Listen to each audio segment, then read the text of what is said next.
For the very first panel, it is titled Barriers and Bridges, a story of women in interfaith dialogue.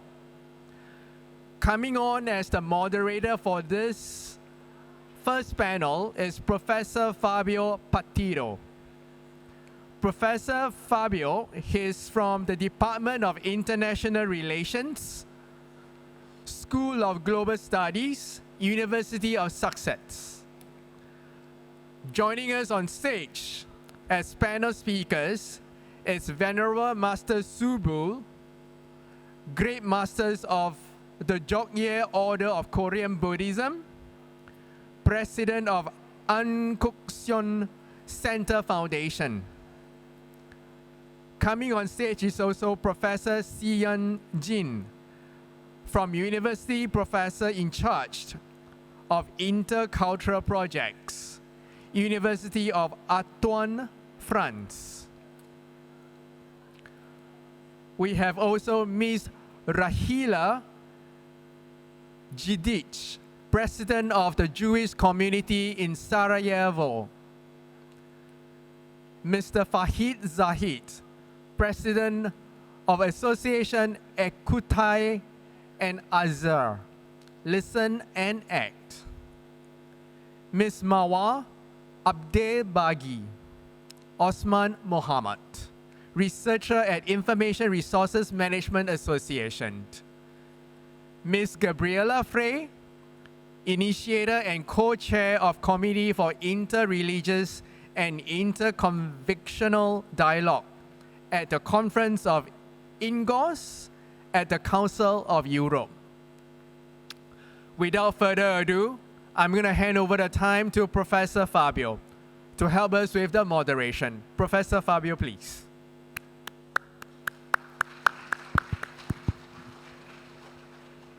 Hello, good evening, everyone.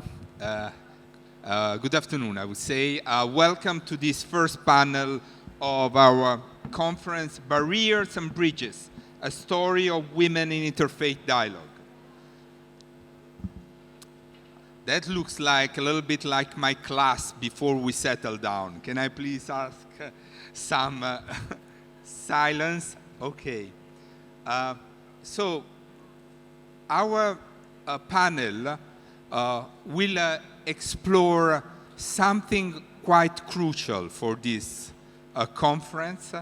And in one word, it's everybody has said how much we live in a world that is more divided, a world where wars are spreading, where atrocity, unfortunately, are taking place. But in this world, there are seeds of hope for unity.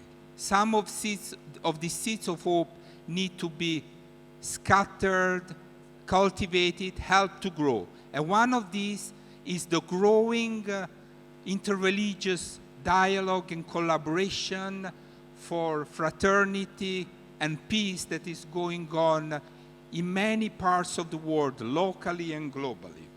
And at the heart of many of these initiatives, we find nowadays an unprecedented role being played by women. Women of faith engaged with patience, resilience, in building a more fraternal, brotherly, and inclusive and peaceful world. And we want to hear some of these stories, because perhaps there are the ways of thinking how to update and recommit to the vision of UNESCO to rebuild peace in the minds of men and women. So that's what our ambitious but important topic is. And without further ado, I want to give the floor to our first speaker, Venerable Master Subul, the Great Master of the Jogye Order of Korean Buddhism and the President of the Ankuksion Center Foundation. Master, the floor is yours.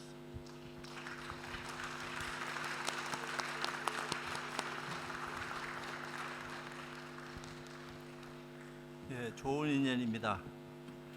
존경하는 유네스코 관계자 여러분, 그리고 세계 각지에서 오신 기빈 여러분, 유엔 세계 여성의 날을 기념하여 파리 유네스코 본부에서 인류 공동의 과제인 대화와 평화에 대해 함께 성찰할 수 있어 깊은 영광으로 생각합니다. 오늘날 우리는 제도와 기술의 차원에서 그 어느 때보다 긴밀하게 연결되어 있습니다. 그러나 동시에 종교, 문화, 성별, 정체성의 차이는 여전히 갈등과 분열의 원인이 되고 있습니다. 이러한 현실 앞에서 유네스코가 지속적으로 던져온 질문은 분명합니다. 평화는 제도와 합의만으로 충분한가?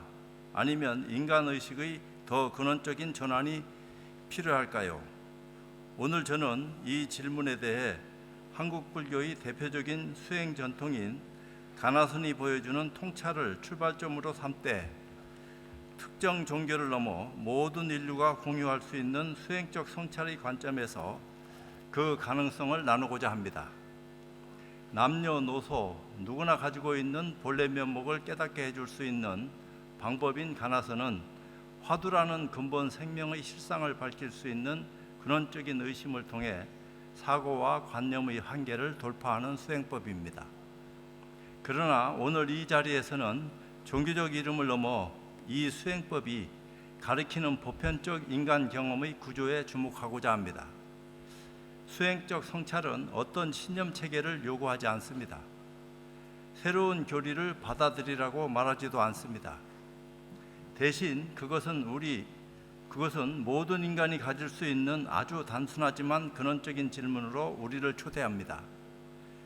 이 역할 이전에, 이 성별과 문화 이전에 본래 면목은 무엇인가? 이 질문은 즉각적인 답을 요구하지 않습니다. 오히려 생각과 확신이 잠시 멈추는 지점에 머무르도록 이끕니다.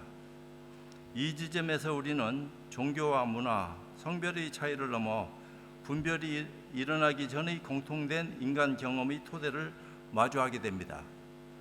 유엔은 모든 인간의 존엄과 평등을 국제 규범과 인권의 언어로 분명히 선언해 왔습니다. 성별도 국적도 종교도 인간을 차별하는 잣대로 사용될 수 없다는 점은 이미 명확합니다. 그런데 여기서 가나선은 한 가지를 더 묻지 않을 수 없습니다. 사람을 나와 너로, 우리와 그들로 가르는 생각은 지금 이 순간 어디에서 일어나고 있습니까? 그리고 이 질문은 다시 이렇게 구체화합니다. 여성과 남성을 분별하는 생각은 지금 이 순간 어디에서 일어나고 있을까요? 이 질문은 사회를 향한 비판도 제도를 향한 문제 제기도 아닙니다. 또한 과거의 불평등을 고발하기 위한 질문도 아닙니다. 이 질문은 바로 지금 이 자리에 앉아 있는 각자의 마음을 향해 던지는 물음입니다. 차별을 없애야 한다는 주장 이전에 차별을 가능하게 하는 분별의 습관이 내 마음에서 어떻게 만들어지고 있는가를 묻는 것입니다. 가나선은 이 지점에서 평등을 외치는 언어를 넘어 평등이 무너지는 바로 그 순간의 의식을 정면으로 바라보게 합니다. 유엔 세계 여성의 날은 단지 과거의 불평등을 기억하는 날이 아니라 우리가 무엇을 인간 문명의 중심에 둘 것인가를 되물어보는 날입니다. 가나선의 관점에서 볼 때 여성의 경험은 평화를 이루는 하나의 역할이기보다 분별이 어떻게 만들어지고 작동하는지를 가장 먼저 드러내는 자리입니다. 역사적으로 여성의 삶은 돌봄, 인내, 경청, 관습적 감수성과 깊이 연결되어 왔습니다. 이것은 미덕이기 전에 의식이 아직 굳어지기 전의 상태를 몸으로 살아온 경험이었습니다. 가나선 수행은 바로 이 지점에서 시작됩니다. 생각이 굳어지기 이전 옳다와 그르다, 나와 너, 남성과 여성이라는 이름이 붙기 이전의 자리를 직접 체험하도록 이끌어줍니다. 이 때문에 가나선에서 말하는 평화는 차이를 조종하는 기술이 아니라 차이가 위계와 배제되기 이전의 모습으로 돌아가게 하는 것입니다. 여성의 경험은 오랫동안 이 자리를 설명한 것이 아니라 삶으로 체험으로 보여줘 왔습니다. 그래서 여성의 리더십이란 무엇을 더 주장하는 힘이 아니라 분별이 생겨나기 이전의 인간적 감수성을 공동체 안에 다시 열어두는 힘이라고 할 수 있습니다. 따라서 이것은 여성만의 리더십이 아닙니다. 그러나 이 리더십은 여성의 삶을 통해 가장 먼저 그리고 가장 구체적으로 드러나왔습니다. 가나선 수행은 이 능력을 누구나 자신의 삶 속에서 찾아낼 수 있음을 보여줍니다. 많은 종교 간 갈등은 교리의 차이보다 정체성에 대한 집착에서 증폭됩니다. 수행적 성찰은 어떤 종교가 옳은지를 논쟁하지 않습니다. 왜냐하면 가나선 수행자의 관점에서 보면 종교는 방편이지 목적이 아니기 때문입니다. 그러므로 나는 누구인가라는 에고이즘이 어떻게 형성되고 고착되는지를 직접 성찰하게 합니다. 마음을 여는 이 내적 수행이 자리 잡을 때 종교 간 대화는 누가 옳은가에서 어떻게 함께 인간으로 살아갈 것인가로 전환됩니다. 가나선 수행이 제시하는 평화의 비전은 아주 단순합니다. 그것은 먼저 차이가 위계와 배제가 되기 이전의 의식의 자리를 직접 체험하고 다시 차이의 세계로 돌아왔을 때 그 차이가 더 이상 두려움이 되지 않도록 만드는 평화입니다. 다시 말해 차이를 없애는 평화가 아니라 차이가 더 이상 두려움이 되지 않는 상태입니다. 유엔과 유네스코가 추구해온 지속 가능한 평화는 제도 이전의 인간의식의 성숙을 필요로 합니다. 오늘 이 자리가 설득과 주장보다 함께 멈추고 함께 성찰하는 공간이 되기를 바랍니다. 그 멈춤 속에서 우리는 이미 동등하며 그 질문 속에서 세계 평화는 시작됩니다. 이 자리를 마무리하면서 여러분과 질문을 하나 나누고 싶습니다. 손가락을 한번 튕겨 보십시오. 무엇이 이렇게 손가락을 움직이게 했을까요? 손가락입니까?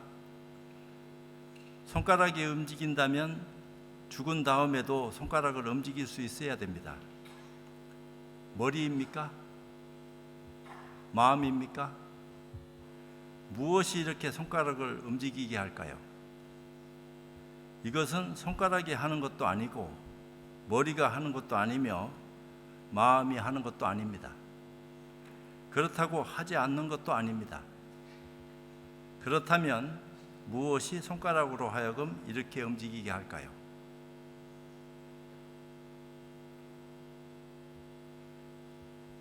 감사합니다.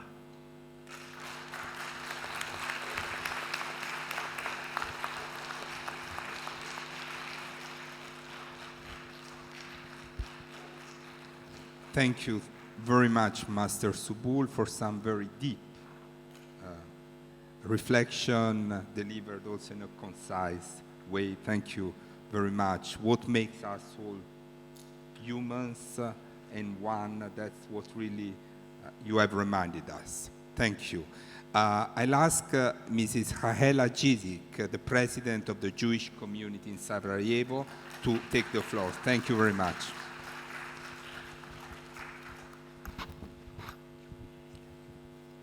Good afternoon, ladies and gentlemen, excellencies.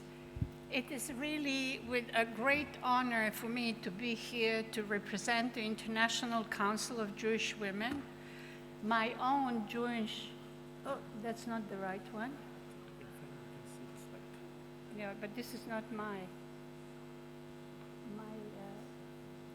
presentation is different. It's about women building peace.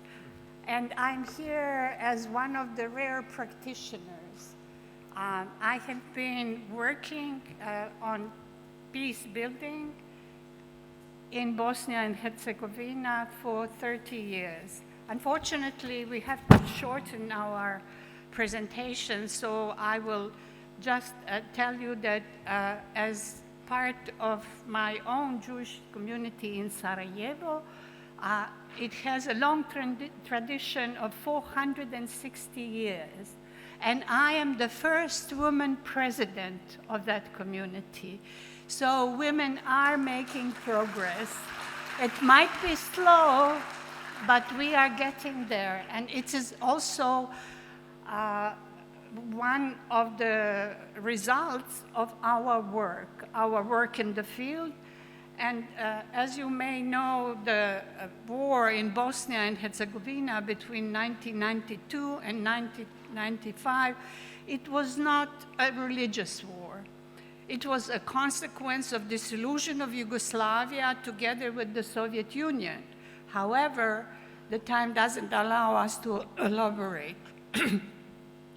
Unfortunately, it turned out to a war between three religious groups: Bosniaks, who are Muslim, Croats, who are Catholic, and Serbs, who are Eastern Orthodox. The Jewish community in the entire region that was affected was neutral, and they helped the communities where they lived regardless of the ethnicity of their neighbors. So we had a wonderful cooperation with Muslim community in Sarajevo and Christians and everybody else. The war ended with more than 100,000 of people dead, mostly Muslims. You might know about the genocide in Srebrenica, which is also remembered here at the UN, and the revenge atrocities of all sides. Unfortunately, women and children have been especially affected because rape was used as a weapon of war with terrible consequences. And you can see some of these consequences in here. It's not just the fractured social fabric. It's the life lost, the trust eroded, but also displacement. Hundreds of thousands of people were displaced, many were lost, and we see that infrastructure and trust erodes. And both of these components is very important, because if you don't have infrastructure, then of course it's hard for human beings to live.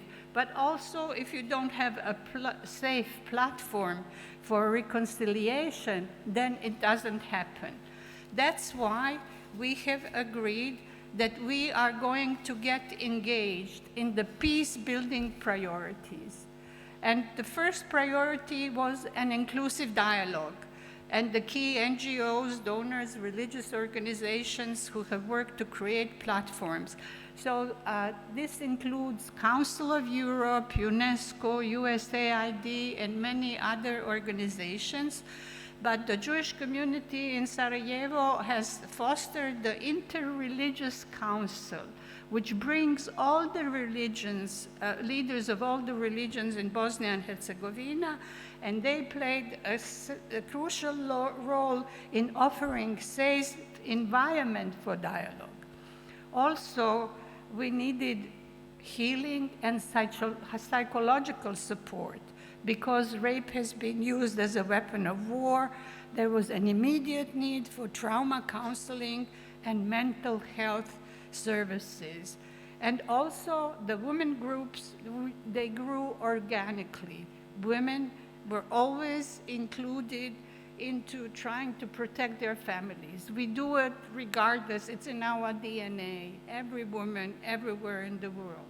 But in order to empower women-led networks, to mediate, to advocate, and to drive reconciliation, men also need to realize that there are many barriers that men created for women not to be engaged in peace building.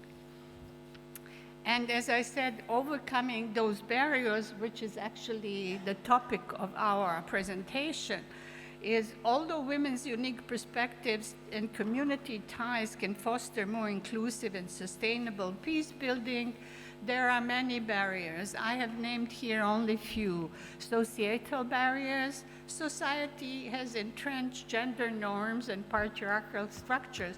So when I would come with soldiers who were engaged in conflict, they would say, "What does this little woman want?" And you know, and I would say, you know, as a woman, as a mother, as a sister, I understand you. You are standing behind your creeds and your ideals. But did you solve anything by war? No, you didn't. We are back where we were 30 years ago. So let us now try. And we tried to bring the communities together because we needed water for our children, we needed school, we needed playgrounds, and we come together. Also, there are cultural taboos to traditional beliefs, questions like how legitimately can women be peace negotiators? And it impacts the acceptance and safety of women. But thanks to the growing global advocacy and legal frameworks that supported women's inclusion in Bosnia and Herzegovina, we formed the Network of Women of Faith in 2003, and we were able to get engaged into activities, what did I do? In many of the political and institutional challenges were facing us, but we don't have time to go over that. So let me just say that about 68% of all women engaged in peace building in Bosnia and Herzegovina also received threats. They underwent trauma, and they underscored the urgent need for protection and psychological support. And this is very important to provide them with. And that's why the Interreligious Council was such a safe place for us to start working on this. And during these, our priorities became just keeping the dialogue, keeping the open society open to healing and psychological support, and also trying to block the hatred. You can see some of our activities here. We have tried to have the open dialogue and also to promote education. Some call it moral, some call it traditional, some call it peace education, but we believed in civic education, which brings another layer of civility and something that is joined, the values that are joined for each individual and each religion. And again, the women's strength, strengthened, as the deputy of UNESCO said, women strengthened. These are my recommendations, and not just mine, but the others, that there should be a sustainable institutional representation of women. There has to be a place of women at the table. There also has to be a gender-sensitive funding. And sadly, now many funds have been removed from women, and there has to be a place for institutional, civic, and peace education. Thank you very much. These are the lessons that we learned. And in conclusion, I would just say, let us continue improving women for lasting peace and empowering them. Thank you very much. Thank you very much, Mrs. Zidik, for having told us a very important history of the role that women and interfaith collaboration can play in post-conflict situation. I'll move now to Mr. Fed Zaid, who is the president of the association Écouter et Agir, who's going to tell us why we need why in interfaith dialogue we need female leadership. Mr. Zaid, please. Bonjour, merci beaucoup. On m'entend? Oui, impeccable. Ça sera en français pour le coup. Mesdames, messieurs, la paix entre les religions ne commence pas dans les conférences internationales. Elle commence souvent dans les gestes simples, dans des paroles calmes, dans des foyers ordinaires. Je le sais parce que je l'ai appris en observant ma mère. Je me souviens d'un soir où une discussion familiale a commencé à s'envenimer, les voix montaient, les positions se durcissaient. Elle n'a pas crié, elle n'a même pas pris parti. Elle a simplement dit « Parlons doucement, nous sommes une famille ». Et soudain, le ton a baissé. Ce n'était pas spectaculaire, mais c'était profondément puissant. Ce jour-là, j'ai appris quelque chose d'essentiel. La paix ne commence pas dans les grandes déclarations internationales, elle commence dans la manière dont nous choisissons de parler à ceux qui ne sont pas d'accord avec nous. Ma mère n'a pas de titre officiel, pas de micro, pas de mandat international. Mais elle possède quelque chose de plus grand, la capacité de préserver l'équilibre. Et je crois que beaucoup d'entre nous, ici, ont appris cette force d'une femme. L'histoire nous montre et nous offre de nombreux exemples de ce leadership. En 2003, au Libéria, une guerre civile semblait interminable. Les négociations échouaient. Les armes parlaient plus fort que les mots. Alors des milliers de femmes chrétiennes et musulmanes se sont rassemblées. Les armes, elles ont encerclé les lieux de négociation. Elles ont refusé que les chefs de guerre quittent la salle sans accord. Ce mouvement était porté par Leïma Boui. Ces femmes n'ont pas imposé la paix par la force. Elles l'ont rendue inévitable par leur détermination. Et la guerre a cessé. En 2014, une jeune femme yézidi a échappé aux violences de Daesh. Elle aurait pu choisir le silence. Elle a choisi la parole. Son nom est Nadia Mura. En dénonçant une barbarie justifiée au nom d'une religion dévoyée, elle a rappelé au monde une vérité essentielle.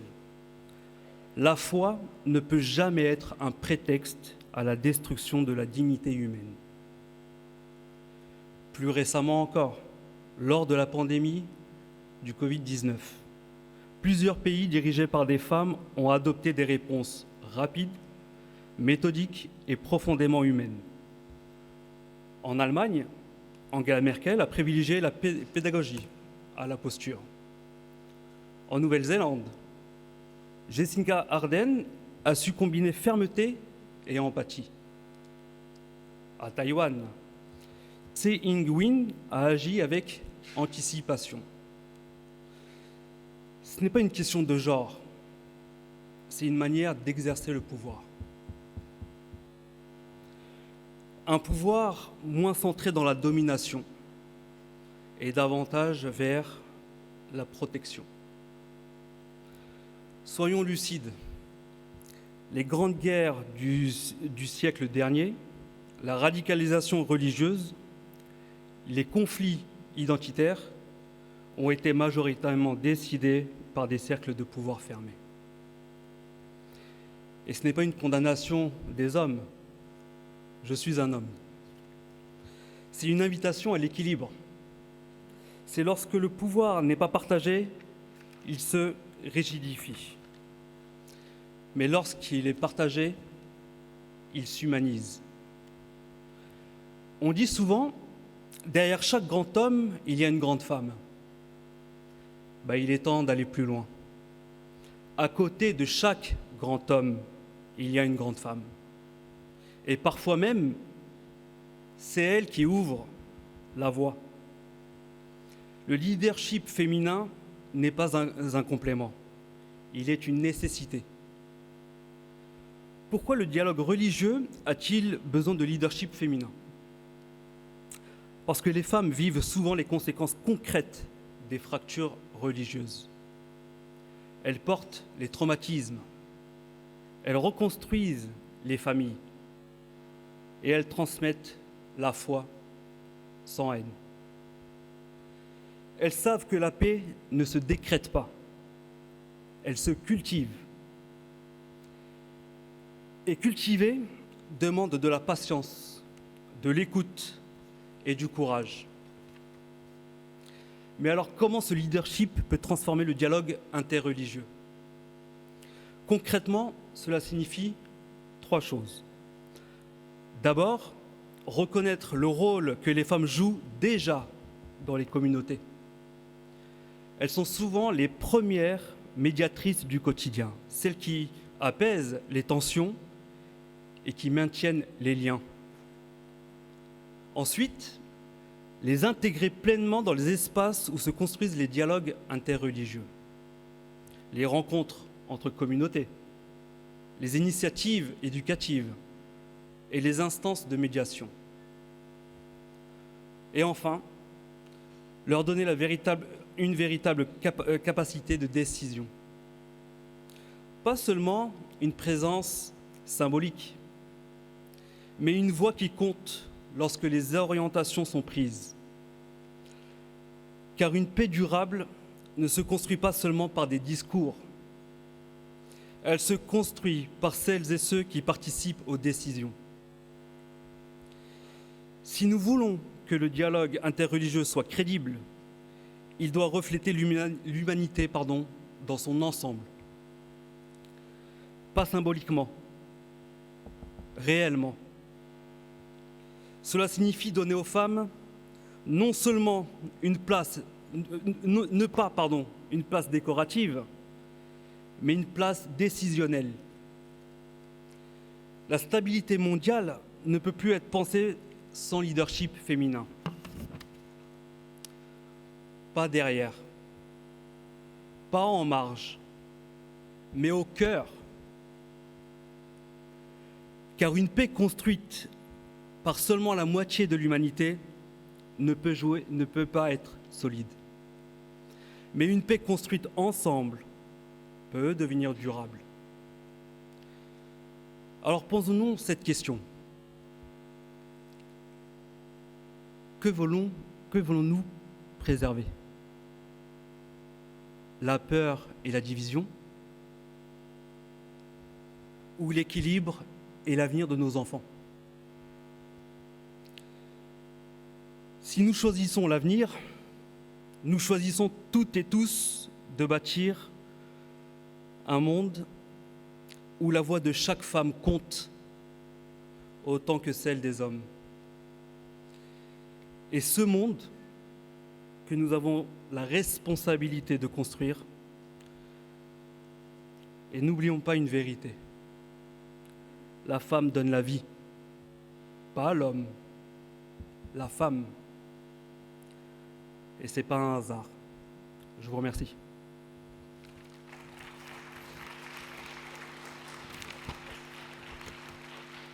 Merci beaucoup, Monsieur Zahid, pour cette présentation très, très touchante. I'll give the floor now to Ms. Mawa Abdelbaghi Osman Mohammed, who is a researcher at the Information Resources Management Association. And she's going to talk about the role of women's faith and moral leadership in armed conflict. Thank you.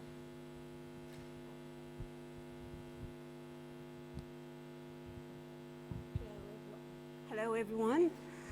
I'm so proud for being here today because I'm going to also talk about some women that also changed my life and changed my perspective of how I see myself, not as a simple Mawa, but as a woman who have power to make change in the world. So I'm going to talk about rethinking peace of women agency, faith, and moral leadership in armed conflict. It's really weird that a simple word like peace can have really a lot of meaning, a lot of, we can describe peace with many words, because peace can mean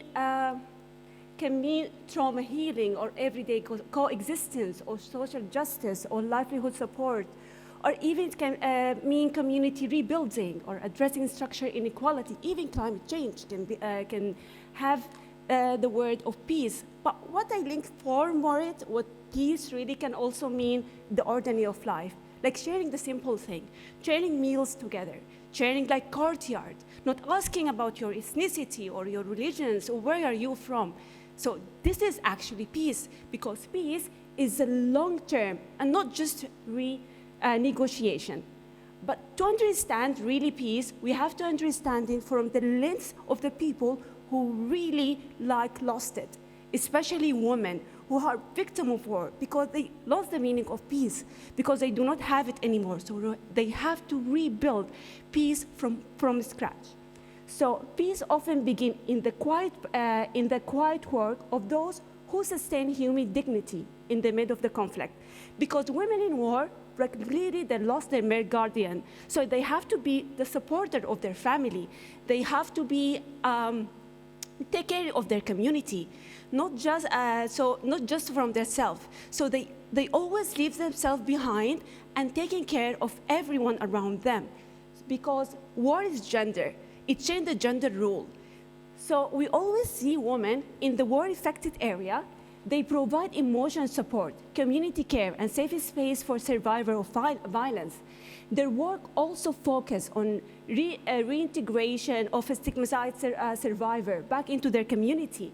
And even women in faith-based network combine spiritual support with particular community healing.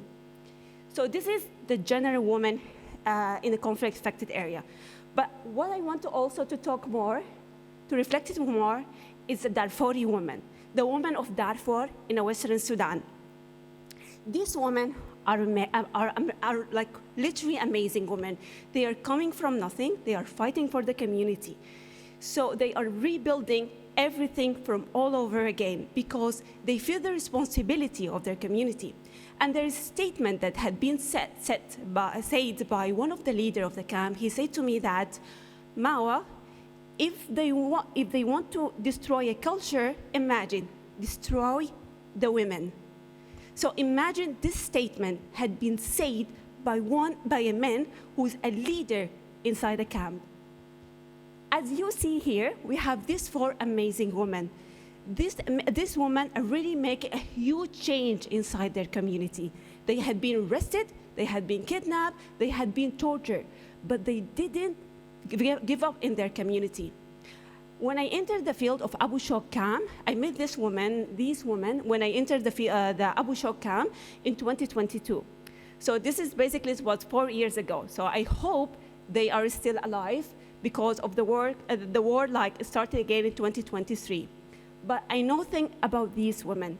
These women, they say to me, if the war started again, we will keep fighting for our community. We will not give up because no one else will fight. So these women emerge as a transformative agent, exercising dual agency, navigate the complexity of the social political transition. They also, women in the camp have ridden the challenges presented by conflict, assuming leadership roles, and remain in their community to foster peace and unity. Their resilience, adaptability, and determination showcase the potential of individual, particularly, especially for women, to play a critical role in shaping the social narrative and laying the foundation of lasting peace in a post-conflict. They actually building peace in that area. So imagine a simple woman with a simple education change a huge community, make men listen to them. So you're gonna ask me what these women did. These women organized a workshop. If you see this one of the workshops that these women are organized, they bringing women from different backgrounds, from different educational level, from different social perspective, from different ethnic group in one place to talk about their right, to talk about their peace, to talk about how we can live together in harmony.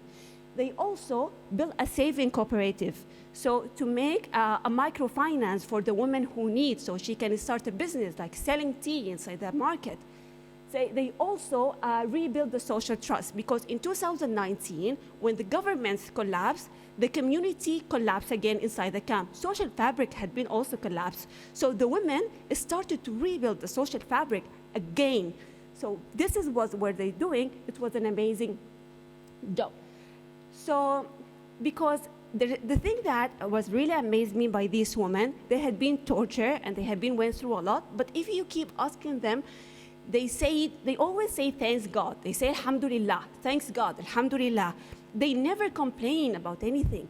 And they keep fighting and fighting for their community because they know that women often draw deeply or religious belief as a personal motivations for peace work. And many view their effort as a spiritual and moral obligations, because they say religious and God tell us to fight for our brother. Our religious tell us because we know more, so we have to fight for our community. Because we know that, because this woman knew that, because in this area of the political places, religious here function as an ethical driver, not a political instrument. And women play a central role in translating faith into cross-community action. So, interfaith can expand our solidarity, but how it can expand it? It's more when moral responsibility overdo boundaries making, when shared suffering creates shared ethical response, when faith become a bridge rather than a maker. So we can expand our solidarity, we can expand our interfaith by putting our differences away. And this was done this woman, because they always put the humanity first. They don't think about your background, they think about their community and what should come first. So I'm gonna just go, this is some of the example about women all over the places. I'm gonna read one example. We have in Iraq, we have Odessa Organization for Women Development, led an initiative focus on the integrations of ISIS returnee. They engaged religious leaders in the recreations process, whose moral influence was to fostering dialogue and opening paths to healing by advocating for tolerance and legal accountability and justice. In Egypt, we have another initiative that they are fighting like everyday like wrong practices, like FGM, like an early marriage. So they are gathering like imam and religious leaders from all over the places, because early marriage and FGM is not rooted in faith. So this is one of the things that I'm really I want to talk about. Is one of our initiatives with Pax Christi International. Like in last year, April 11, we did a global day of prayer. So Christian, Muslim, all over the world pray for peace in Sudan. Because in Pax Christi, we know that interfaith peace in Sudan is practiced through action, not only a dialogue. Because interfaith cooperation does not begin with a theoretical debate. It begins with a shared responsibility for life. Even the logo of that day, we put the pigeon and crescent to show that the integrated of the two religions, because we are fighting for one cause. The cause was peace for Sudan. So this is, I'm just showing the video quickly, and then I'm gonna put my remarks. Okay. There is no voice. Okay. So here I wanted to ask about the barriers of the women, of the why stop, like I wanted to talk about the institutional and personal barriers of the women, that why they are not involved in the peace building. But what I saw recently in Sudan, they silence the voice of the women with a different way, by ending their life and by kidnapping them. But yet they don't know that when they end the life of one of activists of the women in Sudan in the last 2 years, hundreds of more were inspired by their work. So they saw that when they stopped this leader for fighting for their community, for building peace, they didn't see that the inspiration they make for other women. So we have lost, in the last 3 years, we have lost many women, but they started to be inspirations for us to fight more and to talk more about our community, to build peace in Sudan, and to be involved more. So I'm just gonna, I think, the final note is just to close my presentation. I'm gonna talk in the context of violence and displacements, community continue to create space of solidarity. Women grassroots and faith-informed action demonstrate that peace is not only negotiated at political tables, but practiced daily through care, responsibility, and cooperation across differences. And peace must be understood not only as a political argument, but as a life social condition. Thank you, everyone, and thank you for listening. Thank you very much, Marwa, for a very interesting and insightful case, and also for delivering in perfect time. Much appreciated. Yes. And I'll give the floor to Ms. Gabriela Frey, who is the chair of the Committee for Interreligious and Interconvictional Dialogue at the Conference of NGOs in the Council of Europe, and will tell us about her personal institutional experience. Thank you.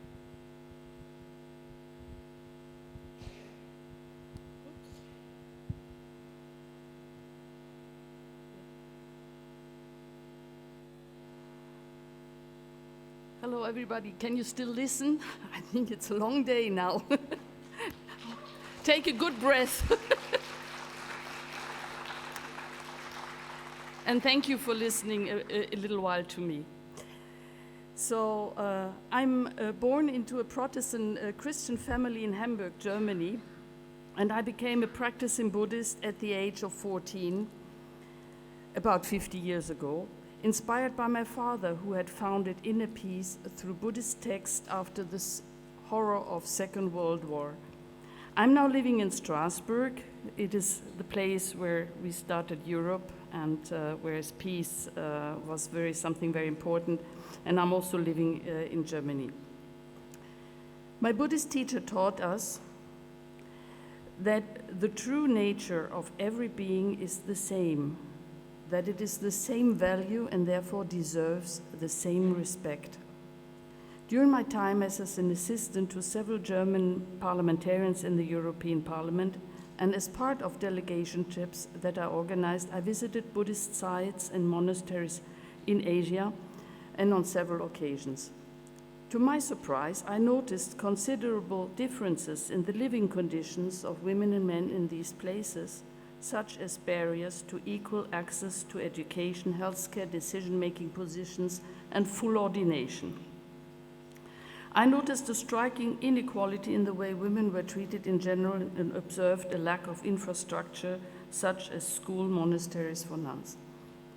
When I returned, I was determined to help Buddhist women and nuns and realized that I couldn't do it alone. The International Buddhist Women's Organization, Sakyadhita, seemed like a good starting point. In 2006, with some friends, I founded the French branch, Sakyadhita France, and it was important to me that there was a balance between the number of women and men among the founding members. You can find some more about what we are doing there on our website. Once again, it became clear that we would achieve much more through dialogue and networking. So we became members of the European Buddhist Union, where we launched the European Buddhist Women's Network. The EBU is an umbrella organization bringing together national Buddhist unions and Buddhist organizations in Europe. It is the main European network giving a voice to Buddhists in Europe through information, networking, and action.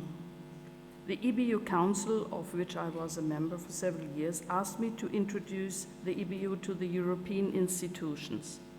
In 2008, the EBU was granted participatory status at the Conference of International Non-Governmental Organization at the Council of Europe. We began contributing to a report on human rights and religion, and I added the Buddhist perspective to the chapter on human rights of women. The collaboration between the faith-based NGOs was friendly, instructive, and resulted in a final compilation. Regrettable, this final document contained far fewer of the elements that we have developed regarding women's rights in religions. And I think it is really time that we need to step out our minds out of gender prisons. That is something which we have all in common. And then we organized an interfaith debate which was called Are Religions a Place for the Emancipation for Women? Progress and Setbacks. And the Council of Europe organizes every year a thematic World Forum for Democracy, and we of course participated in the one which was on gender equality. We continued our work and research on the role of women in major religions and their valuable contribution to building peaceful societies. Through interfaith dialogue, we began to question whether the alleged incompatibility with universal human rights was really based on specific doctrines, or whether it was simply a matter of cultural norms legitimized by religious actors. We live in an increasingly unpredictable and aggressive society. Although everyone would prefer to live in peace and security, we therefore investigated why it is so difficult for people to uphold the laws that are essential for achieving such a goal like peace. On closer inspection, we observed that this is often linked to ignorance, poverty, and existential fears, which people prefer to repress or project onto others and the weaker, shifting responsibility onto them. Seeking the enemy or the guilty party in external factors is easier and avoids facing up to oneself. One reason why we are seeing increasingly nationalism, xenophobia, and violence, especially in alarming rise in domestic violence. Violence against women is one of the most widespread and persistent human rights violations, transcending borders, cultures, religions, socioeconomic classes. Its effects are devastating, harming individuals, families, and entire communities. Violence against women is a weapon increasingly used in wars, as you said before. Peace begins within oneself, within the family, and within one's environment. This is why it is advisable for all religious actors to address the issue of peace and countering violence against women within the framework of holistic interfaith approaches. The restructuring of the Conference of INGOs in 2021 made it possible to propose a new committees. With the above in mind, I decided to introduce, together with other faith-based INGOs, the Committee for Interreligious and Interconvictional Dialogue. And I was so happy, Pax Christi and all Jewish women, I just discovered they are here on the stage with me, and they are part of our committee. That's really great. The main goal of our committee is to establish a permanent platform for ongoing interreligious and interconvictional dialogue within the Council of Europe. Council of Europe comprises 46 member states. We refer to a recommendation proposed by the Parliamentarian Assembly entitled Freedom of Religion and Living Together in a Democratic Society. This one called already in 2015 for a permanent platform between religious and convictional groups in Europe. This recommendation has not yet passed the Council of Ministers due to unresolved questions to the pace.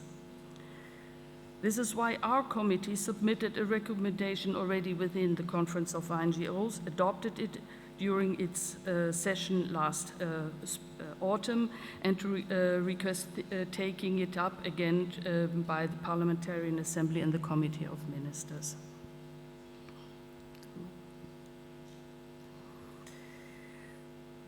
You can see until such an official dialogue platform can eventually be established within the Council of Europe, it requires considerable perseverance, efforts, and time and patience. However, given the major challenges currently facing our societies, there is an urgent need to initiate and develop a genuine gender-balanced dialogue platform, which is a key factor for peaceful social cohesion. We need to move away from traditional high-level theoretical dialogue meetings in ivory towers between predominantly male representatives. For a dialogue to have a real impact, it must be gender balanced, as concrete and practical as possible, and propose initiatives that are easy to be implemented in everyday life and at local level. We all know only too well what causes dialogue to fail, leading to conflict and violence. The daily news headlines are full of them. I don't know about you, but I cannot see everyday news because they are just really too much sometimes. So But sometimes I need a break from bad news and wish to focus more on what is positive, motivating, and beneficial. Just give us a break sometimes, huh? Therefore, we have taken concrete steps and created a new network that brings together meaningful and inspiring dialogue initiatives, good news that works well, to be featured on our NIRIC Dialogue website. And this dialogue, which stands for Network for Interreligion and Interconvictional. Our aim is to highlight the much-needed inspiring dialogue, compile successful practices and valuable resources, share them with authorities, religious communities, institutions, and civil society organizations, looking for transferable best practices and inspiring practice, and bring them into contact with each other. We organize regular webinars, and to bring together representatives from all these organizations in different phases to explore relevant current topics in greater depth.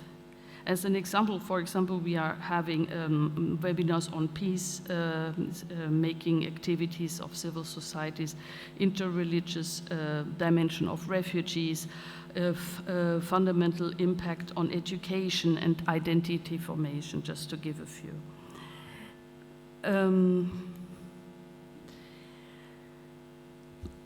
We had a really strong one on the issue of structural discrimination against women and domestic violence. And I just take a small part out of it by a friend of mine who's working at the Academy of World Religion in Hamburg, Bhikshuni Dr. Carola Roloff. She stated, overcoming structural discrimination and domestic violence, it requires far more than a debate within the confines of religious institutions. It fundamentally re-evaluates and transforms our social, spiritual, philosophical, and ideological foundations. The challenge is to create a new paradigm that ensures not only the full participation of women in religions, but also their equality in all areas of society. It is time for us to take our responsibility seriously across all religions and ideological boundaries and work towards an inclusive world in which every person, regardless of gender, can live free from discrimination and violence. Such a process requires a profound reflection and renewal of our religious and philosophical texts, traditions, and social practices to promote the dignity and equality of all beings in the accordance with the most profound wisdom and teachings. Together we have the power to build bridges of understanding and cooperation that lead to a more just and compassionate society. To conclude, allow me to share with you some of the findings of the notable working group on which I was invited by the Federal Foreign Office in Berlin, Germany. The topic was similar to today's: religion, gender, and peace building. It is crucial to recognize the role of gender in the sphere of religion and peace building in order to ensure effective responses and realize the full potential of women in the society. Women do play diverse roles in peace building across the conflict cycle as change makers. For example, in humanitarian responses, education, individual and community healing, promotion of human rights demonstrations and acts for social change, interfaith dialogue, networking, journalism, creation of safe spaces, and contributing to the interpretation of religious texts. And it is important to consider the role of masculinity in the responsibility of both women and men in advancing the role of gender in religion and peace building. For comprehensive conflict resolution and sustainable peace, interreligious and interconvictional dialogue is of utmost importance. A balanced participation of women and men must be ensured. This is why our committee aims to create a permanent platform for genuine, equal, and gender-balanced dialogue in order to promote cooperation at all levels to defend the values of participatory democracy and strengthens the resilience of peaceful societies in the face of attacks on human rights, democracy, and the rule of law, values advocated by the Council of Europe.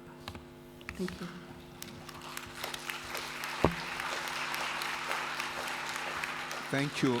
Thank you very much, Gabriela, for telling us about the important work which exemplify this engagement of women of faith, in promoting the role of interreligious dialogue and collaboration for the promotion of peace. Thank you. And last but not least, I would call Professor Sinajin, who is professor at the University of Artois. Please take the floor. Thank you.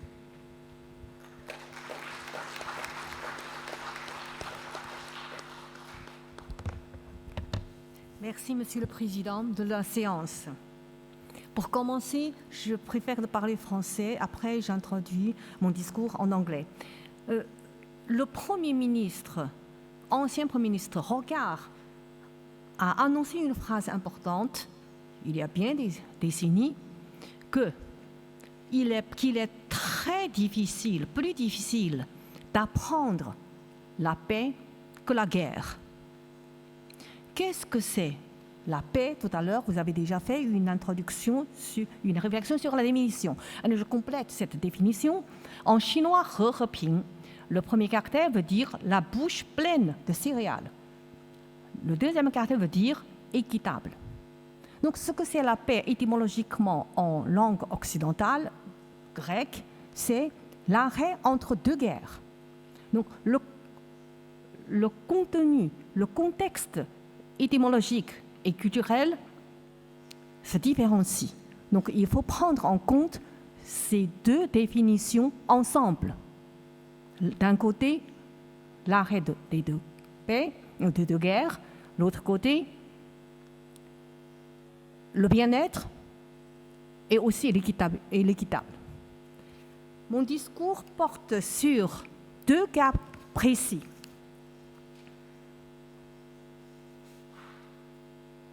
Le premier, female labor force, l'environnemental protection study case in China today.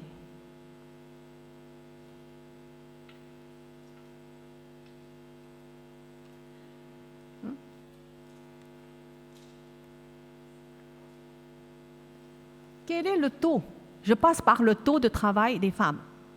Alors le premier, c'est this is the global labor force, China family, towards the top of the rung, China. 20%. After it's India, after it's USA. Japan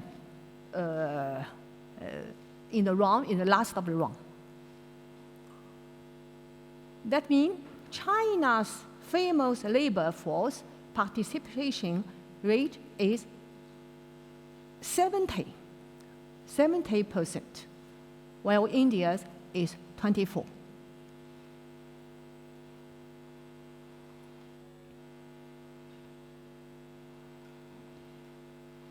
Over the past 10 years, the female labor force participation in China, the United States, and rate in China, and France.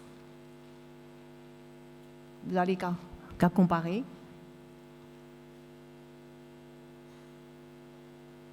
Chinese women's sense of independence is growing stronger, and economic independence is the foundation of all independence. Therefore, the vast point of women are willing to have their own career and their own income. Chinese women generally possess high emotional intelligence. Working women, mothers, wives, and daughters-in-law interact with all sorts of peoples in society. In China, family-oriented society, Chinese women are actually the most essential link between two or three generation.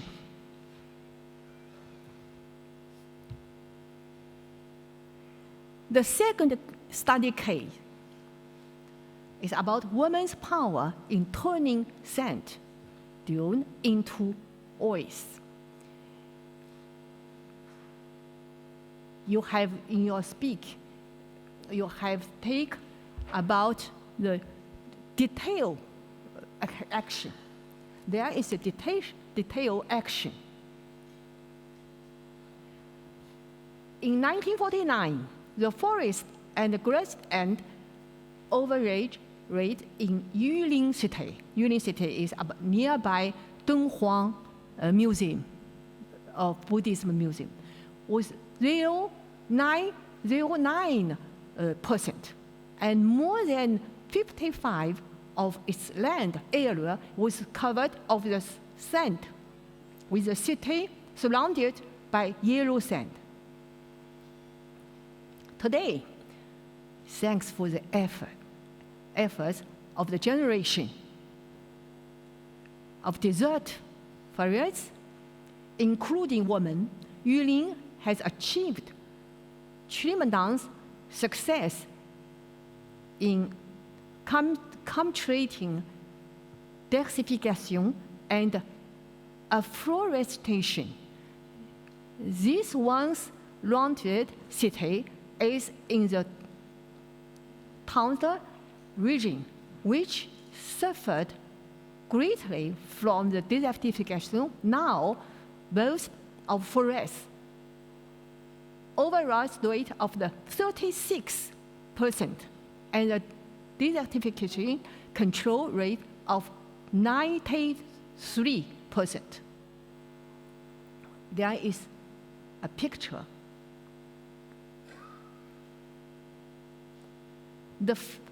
It was coming with the first group of the women, 45 women, only 18 years old. Here comes Women's Sand Control Team, later of the Great Wall Girls Sand Control Team. They lived in sector built with sand willows, which were freezing in winter and taught in summer. They ate bravely flour and fried noodles bought from their own pond.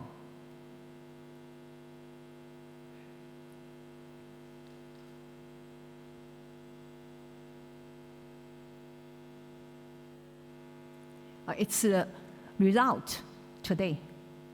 Thank you.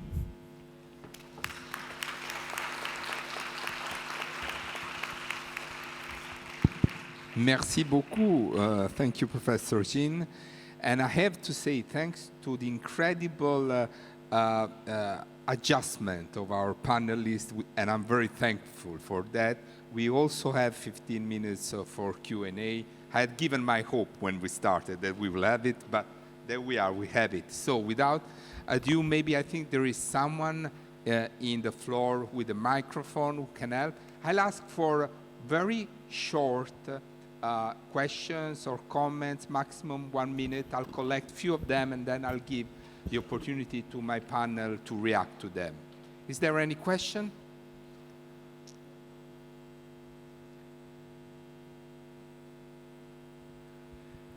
«与会大众如果有问题的话，请你们举起手，我们义工会将麦克风交给你们。If you have any question, please raise your hand high up so that our volunteers could actually see you and pass you the microphone. Okay, I think there is the one question here. Yes. Please introduce yourself and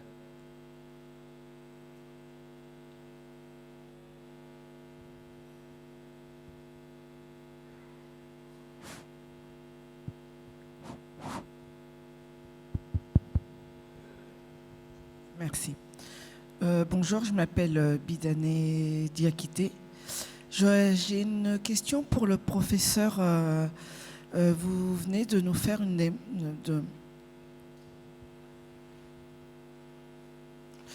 vous venez d'expliquer que il y avait donc des femmes de Boulogne qui avaient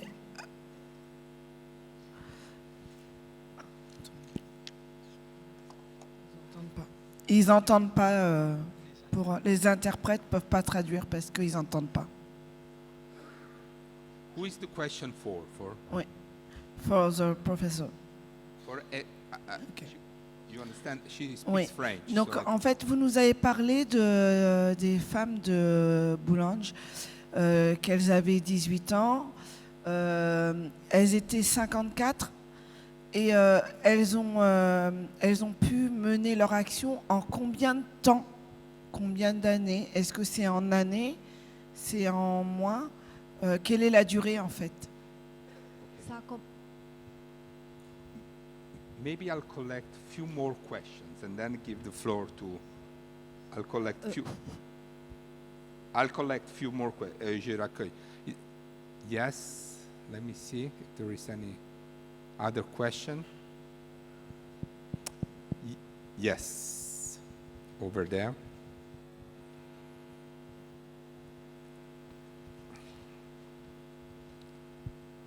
Hello, I'm a lay Buddhist and an individual participant in this event, and I'm from China. I have a quick question for the speaker from Germany.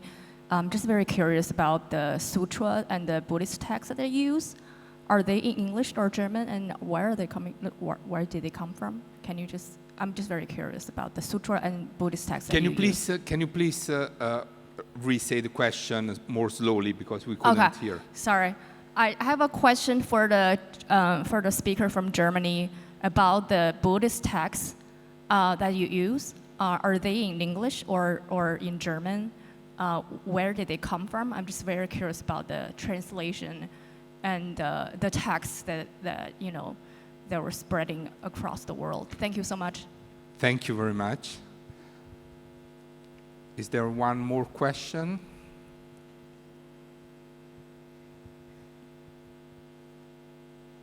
Yes.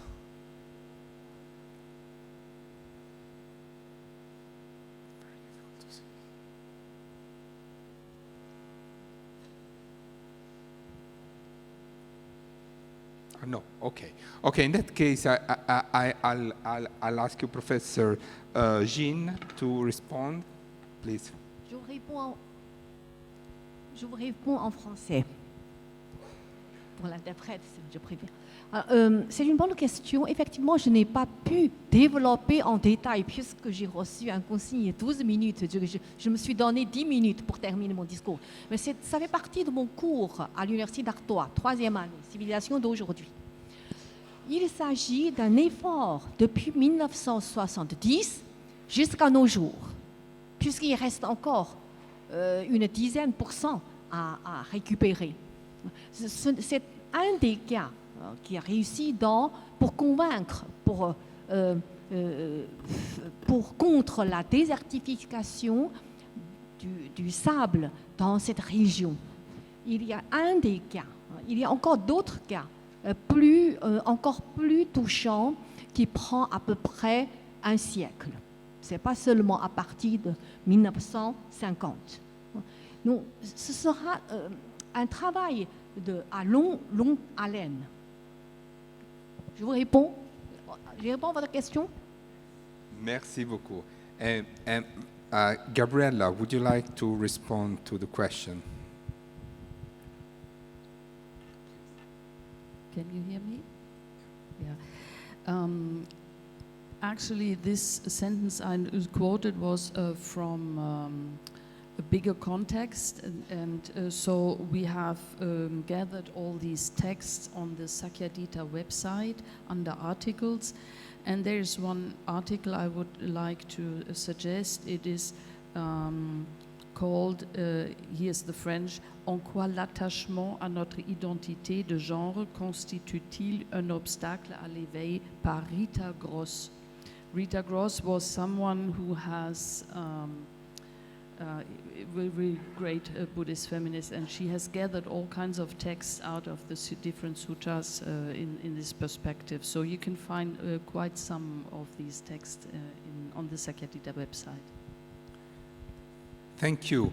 And because there were so many interesting and overlapping insights, bits of stories paralleling in each one, I want to give everyone on the panel perhaps 1, maximum 2 minutes to say a reaction to some of the other presentation of the points. Ms. Zidic, would you like to say something?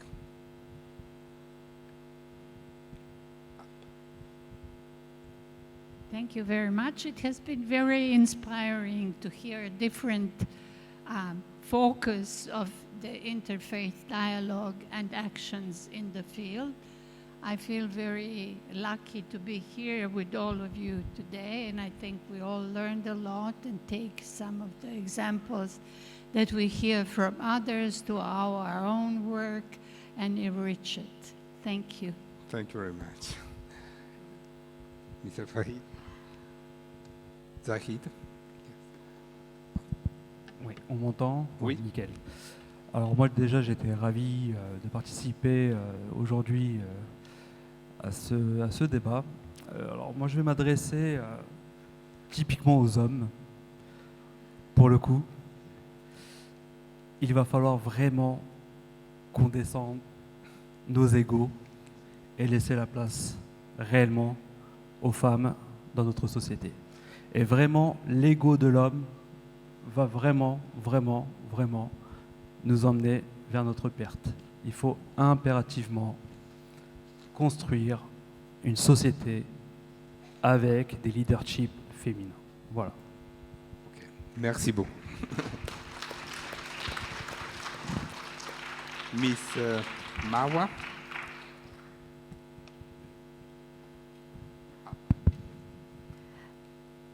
This was really interesting panel that we show how interfaith and interreligion can make change and how women from different backgrounds also can contribute in and change the system, change the way of thinking, how they are fighting a lot for the community.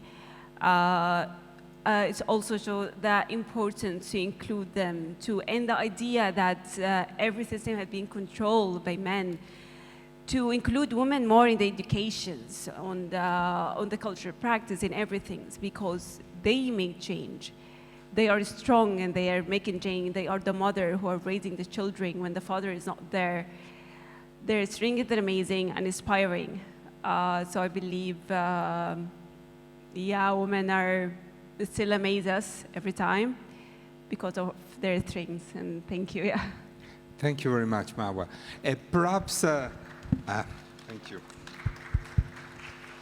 I will just conclude by saying that I hope in this house, many of these practical, very diverse insights can be part of this conversation about how to relaunch this important mission of UNESCO, to build the peace in the minds of people in a time, unfortunately, of war devastation. This is more and more needed. One little seed of hope, I have seen it emerging in this very organization when a group mostly of women of faith started 3 years ago, a journey which in November allowed the Conference General of UNESCO to reintroduce the role of interreligious dialogue as part of the future work of UNESCO. And again, we need to be grateful to this group of women that have shown that they are leaders in interreligious dialogue and leaders for the future of peace in our turbulent world. Thank you very much to my panelists and to you.